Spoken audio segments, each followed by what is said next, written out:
Howdy everybody, welcome to another Digital Dungeon Master update, and this update is for April and May of 2020. So first off, I want to wish everyone well during this time that we are in. This epidemic is something that we are not used to seeing in our time, and I hope everybody is staying safe. I hope everyone is staying home so we can get through this. So what? Sorry to laugh, but I a couple of days ago I watched a video by Sam Jackson. If you guys don't know who Sam Jackson is, you guys don't get out much. So he read a book called "Stay the F at Home," and it's a really funny video. And it was a book that he had read and posted it to social media. I think he might have been on Jimmy Kimmel for that. So check out that video. That's why I was laughing. It is totally funny. And about 50 times he tells you throughout reading the book to stay the F at home. It's awesome. So while you're staying the F at home, what can you do to kind of keep sane through all of this? And myself, I've been really lucky. I work from home. You guys know I work full-time for Fantasy Grounds. And at the time of this epidemic started happening, we released our Fantasy Grounds Unity version into an open beta. And the moons just aligned perfectly. And then the worldwide epidemic hit as well. So not only have I been super busy from the Unity beta, but wow, Fantasy Grounds has grown so much over the last almost month because of this, and boy, support is hopping. Hundreds of emails a day. It's crazy, so I can't even keep up. So anyway, if you can work from home, that's great, but play games. That's why you're watching this video, right? Is because of RPG games. Get out there. If you don't have access to, if you don't have a lot of money, if you've been laid off, I totally apologize. I've seen and heard that already happening. I know that the government's going to have some surplus cash. Well, we don't have any surplus cash, but we're digging into the trillions of debt that we are already in. And but this is much needed, for the country. So get out there, get your applications filled out for any kind of help that you need to get through this. And hey, check out playing some games. You can play on Discord. You don't even need an application like Fantasy Grounds to play.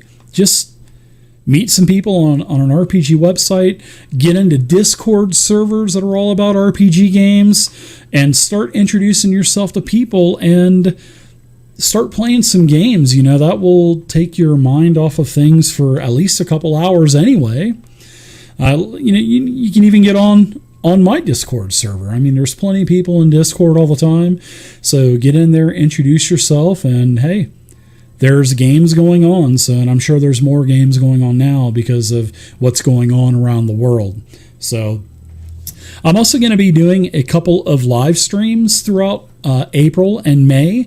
I'm going to be streaming those live on my YouTube channel. I'm going to start using YouTube a little bit more to do some live streams, some live Q&A. So expect a couple of those. If you're subscribed to my YouTube channel, you'll get a notification when I go live. So I'm going to try to do 2 here in April and 2 in May. And there's going to be no organization to the stream. I'm just going to turn it on. There will be no topics. It's just going to be random stuff coming off of the top of my head, probably talking about what I'm working on, etc. And there'll also be a Q&A, so feel free to tune in and ask any questions that you have. And if you guys need to reach out, if you need to talk to anybody, guys, I'm here as well. So you can always contact me on my website, digitaldungeonmaster.com, and I've had a few people reach out to me with questions and just talking about what's going on around the world now. So feel free to contact me. I care about all of you guys, and I want you to get through this. And just remember, guys, this will get better, but you have to follow what is needed to be done. So stay at home. Stay the F at home. And watch that Sam Jackson video. Just Google it. Sam Jackson reading a book video.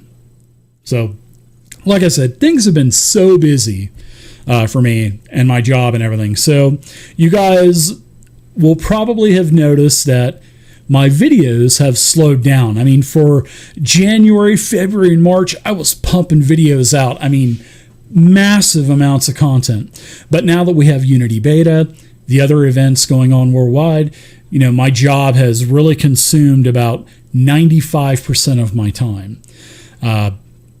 But it's needed. It's all hands on deck. We have a release of a program, and so I apologize about the lack of videos, but I'm going to try to get a few out here in the next month and also in April, plus the live streams that I mentioned that I'm going to be doing on YouTube. So if you haven't subscribed to my YouTube channel yet, definitely do it. There's a link down below in the comments section that you can do that, and you'll get notified when I go live. So I'll definitely get some videos out this week. Not this week, but this month, the next month. We finished our Dragon Age game. We had 4 sessions of Dragon Age. The game went great. I think the players really liked running the Dragon Age system. The stunts are great. Character customization is great. They actually hit level 2 a couple of weeks back. So we finished our first leg of the adventure. And I thought the game went really well. We're at a great stopping point. And one of my players won some beats. You guys know him as Gary, or the Murder Hobo Show. He wasn't able to make the last session. So the players kind of took it out on him, and at the end of the game, you guys can watch this video, it's up on YouTube as well, they actually blamed some thievery that the whole group did on Won Some Beats. So now Aldrich Lapointe, which is an emissary for the Orlesian Grey Wardens, has now put out a bounty on Won Some Beats. So I thought that was great. And we're definitely going to pick up the Dragon Age game in the future. We'll probably play another round sometime here towards the end of the year. And I'm really looking forward to it because I want to see what Gary thinks. I don't even know if Gary's watched the replay yet, or if he even knows that he was kind of set up by the group. So I think that's a great hook point to follow on for the next leg of the Dragon Age adventure. So it was so fun to be playing again. So what are we going to be doing next? What I've been talking about for about the last year, we're gonna start basic Dungeons and Dragons.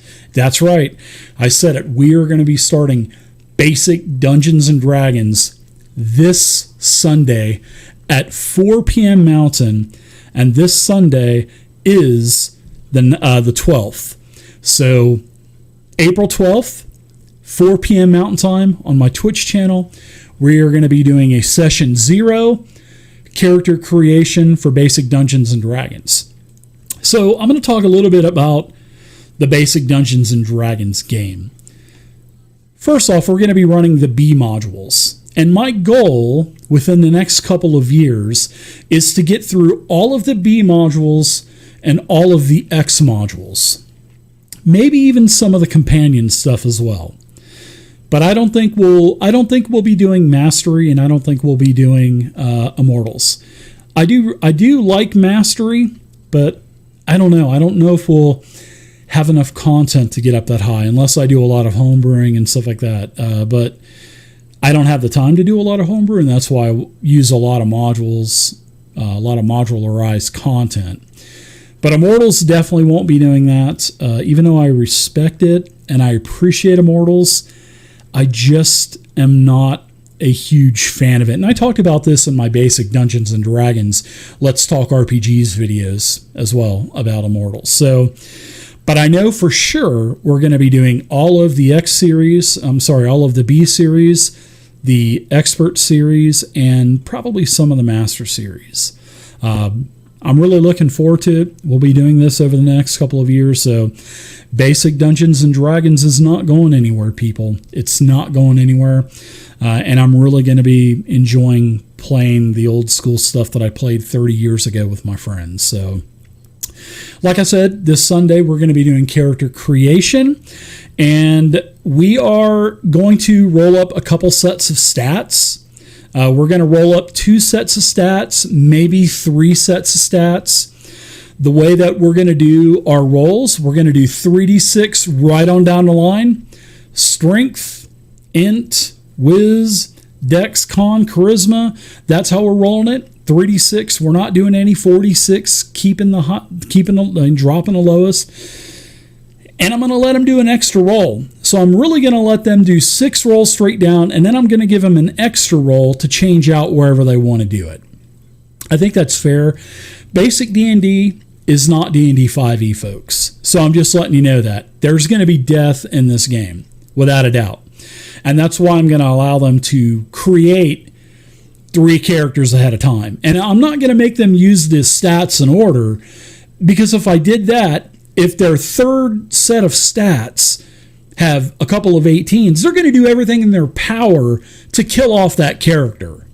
So I think with giving them 3 different sets of rolls, that will allow them to kind of plan ahead for other classes that they want to try out. So I think that's fair, especially with the extra 3d6 roll to switch out for something that they want to play. So, because there are minimum requirements in basic D&D, especially if you want to play a mystic or an elf or something like that. Now, hit points, I'm going to allow them to start at max level at level 1. I don't think it would be fair to have someone with a 1 hit point at level 1, even though we had that happen to us as we were kids. But like I said, guys, this is a basic D&D is a relentless game. So starting at max hit points, I mean, that's not even a big deal. So we're going to use the base classes that are in the rule cyclopedia.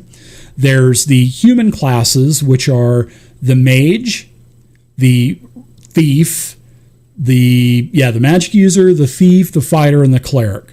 And then there's hybrid races, which are the dwarf, the halfling, and the elf. And then there's also a druid that a cleric can become at level 9. And then there is also the mystic, which the mystic is equivalent to a monk. And the monk is a crazy class, but it has really high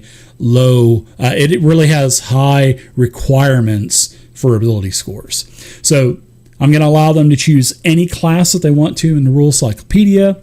We are also going to be using the optional weapon mastery system. Optional weapon mastery system, which is out of the black box set or the mastery box set. And that allows more customization where the players can choose weapons that they're specialized in. And every time that they upgrade their mastery from skilled all the way up to like master, it will give them more damage on their weapon. It will also give them other things that they can do, like break weapons, trip players, all kinds of stuff, knock them prone, etc. So weapon mastery, page 75 in the Rules Cyclopedia, we're going to be using. We're also going to be using the optional skill check system, which actually started from the D&D Gazetteers. So I really am a fan of skill checks, and there are pages and pages, starting at on page 81 in the Rules Cyclopedia book, that it's just like all the other editions where you have thievery is based off of dex, athletics is based off of strength, acrobatics is based off of dex, persuasion, stuff like that based off of charisma. So we're going to be using the optional skill check system as well. So that's going to add a little bit more using weapon mastery and also skill checks. I think that adds a lot more to a very basic D&D. I mean, hey, basic D&D is as advertised, it's very basic. So I think adding the weapon mastery and also the skills will add more to the game. There are some other optional rules as well. But we are not going to go with optional. We're not going to add in dexterity for initiative.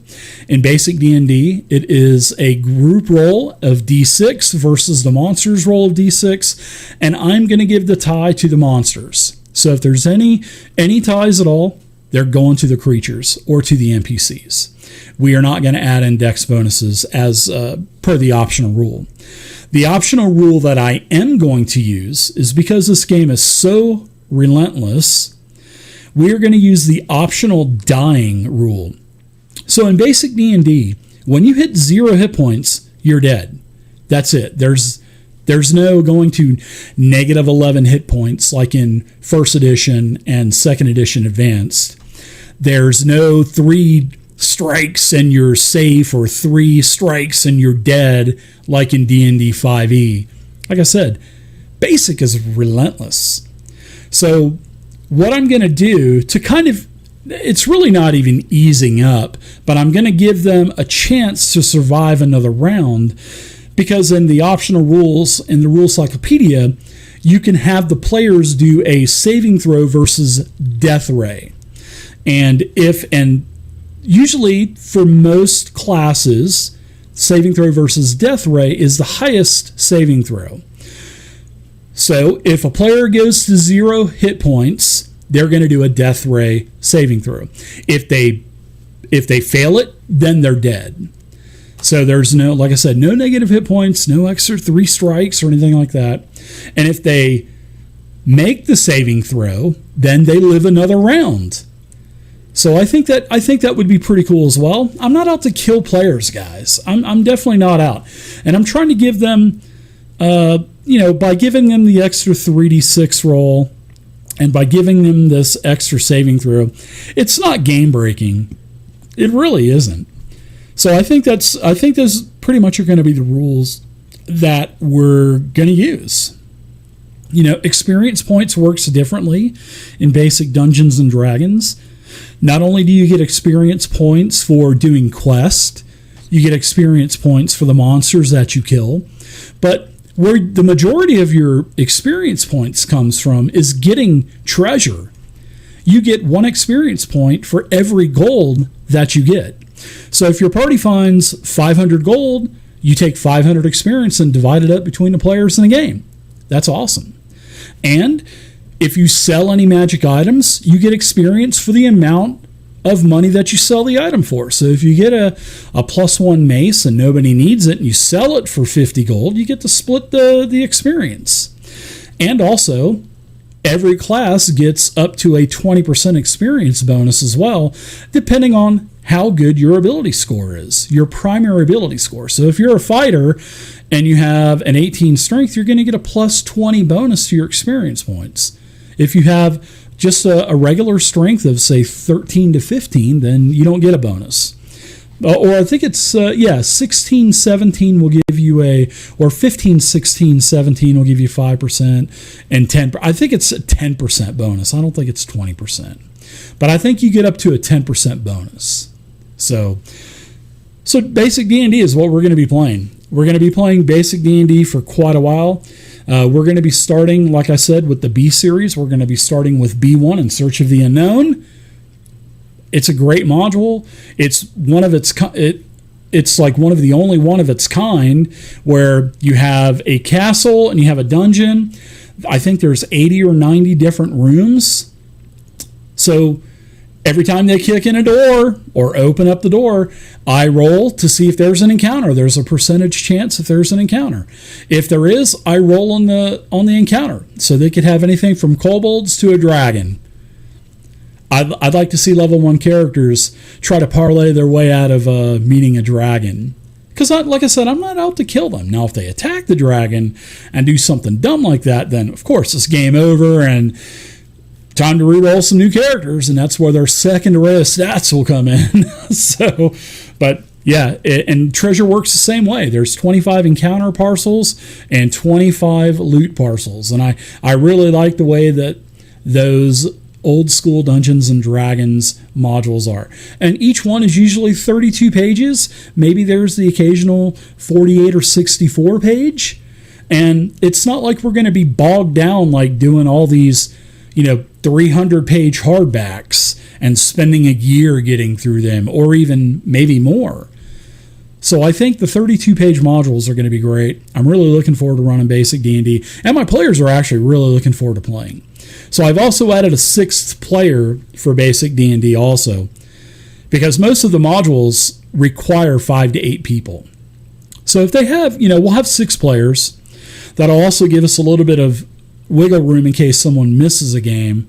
5 people will still be enough. So, but yeah, that's what we're doing. 6 players. We're starting with B1, Search of the Unknown. Really looking forward to it. We'll be doing character creation this Sunday on the 13th at 4 p.m. Mountain. So check it out live on the Twitch channel.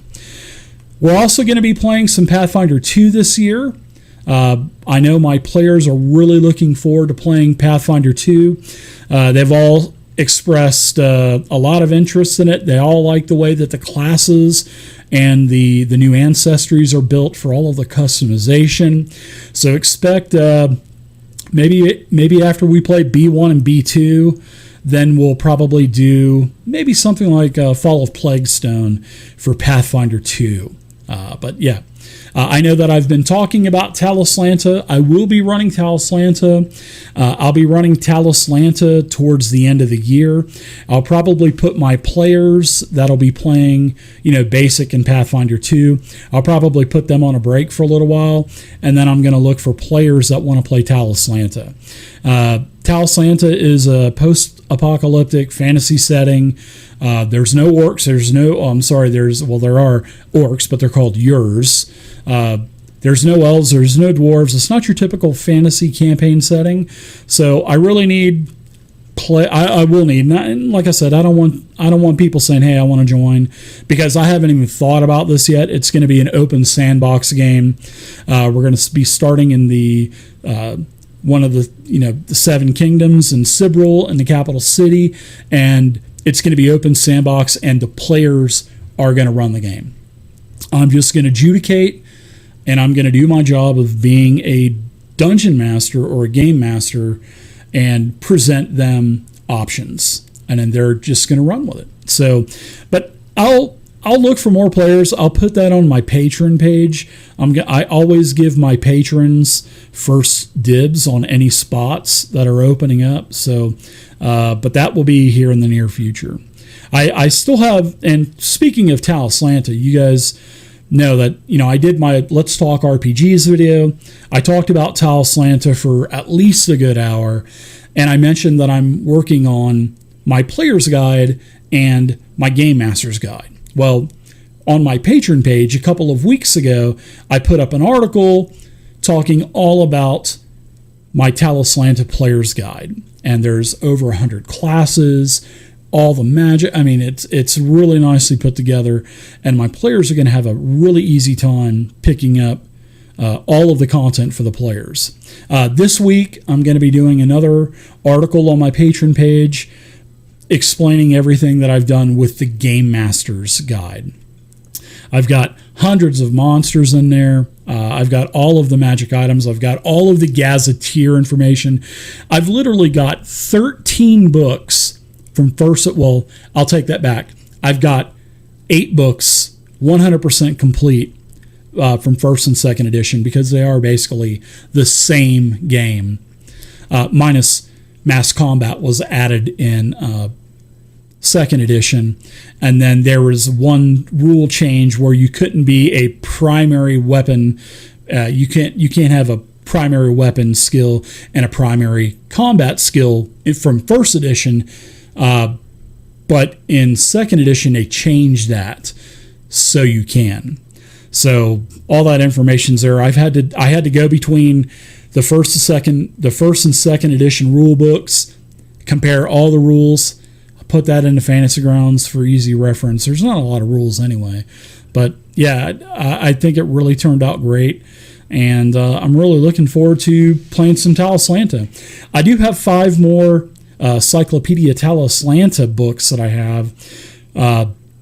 I have to scan them, and I'm going to have to make a PDF and make an OCR layer for them, because you can go to the Talislanta website and download every single edition for free for the and this is the official Talislanta website. This isn't, these aren't knockoff PDFs like everybody, taking PDFs. These are official PDFs from the official Talislanta website.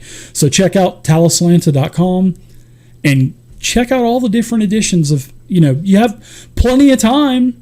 We're in a stay-at-home epidemic right now. So that's another thing you can do. Read about a game that you've never read about and expand on your gaming. Just don't stay with one type of game.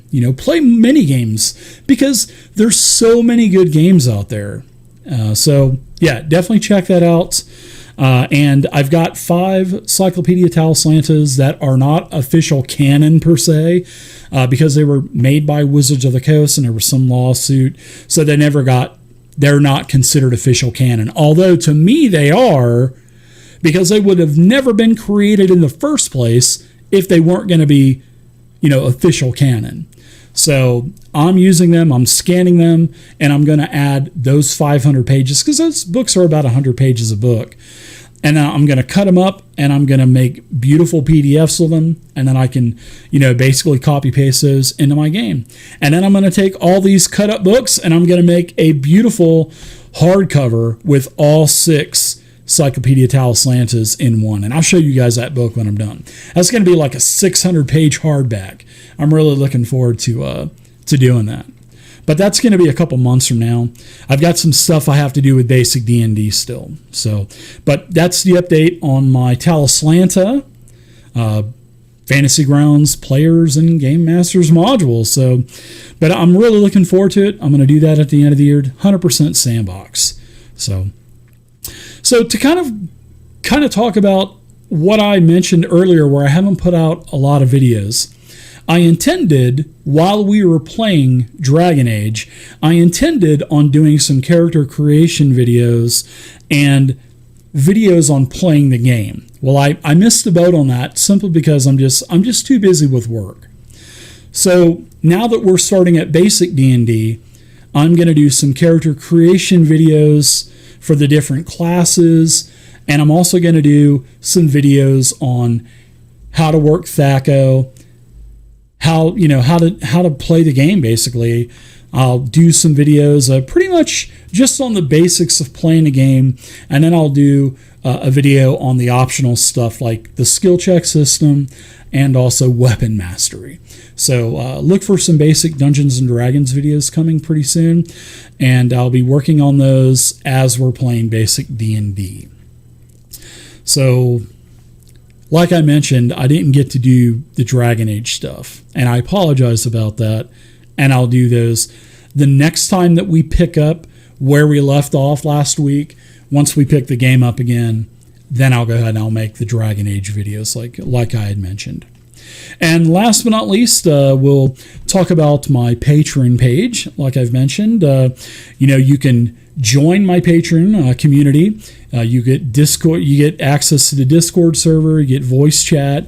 If you need any kind of like RPG consultations or anything like that, I'm available for that. I have a couple of consultation spots left. You can also, at a certain pledge level, I'll send you show notes that I have, sort of like, let me get something here. I send out every month to certain people that have this pledge level. I send out pages of notes. As you guys can see, I take notes, and I have hundreds and hundreds of pieces of paper that I've wrote down notes and adventure hooks and stuff over the years, and I send those to my patrons. And then I also send D&D stickers, RPG stickers, if I have any kind of coupons for DM's Guild or any kind of video games like Neverwinter Online, or there's another turn-based D&D game that I send out coupons for as well. So you can get show notes, and I may be adding a game in the future as well. So that won't probably be for another month or two once things start to settle down. So if you're interested in having a private game with me running your game, I'll run D&D 5e. I'll run anything you want to. So I'll have that up as a pledge as well. And last but not least, as I say goodbye to you, everybody, like I said, please stay safe. And do what you need to do to get through this epidemic. Don't be going out like I had seen. I had to pick up some medicine for my mother, and I live here in El Paso. And across the street from Walmart, I was in a drive-thru. I saw this hair salon having a big epidemic party out there. Balloons and flyers and one of those wavy guys with the air going through it. I could not believe it. I mean, it's people like that make this epidemic last longer than it needs to be. So stay at home, everybody. Read about games. Read about Talislanta. There's 30 PDFs you can read about. There's all kinds of other sources out there where you can download free PDFs. And I'm not talking stolen PDFs either. Official PDFs from websites. So I hope everybody stays safe. Take care of your families. Do what you need to do to get through this. And stay the F at home. And until next time, happy gaming and stay safe. Bye, everybody.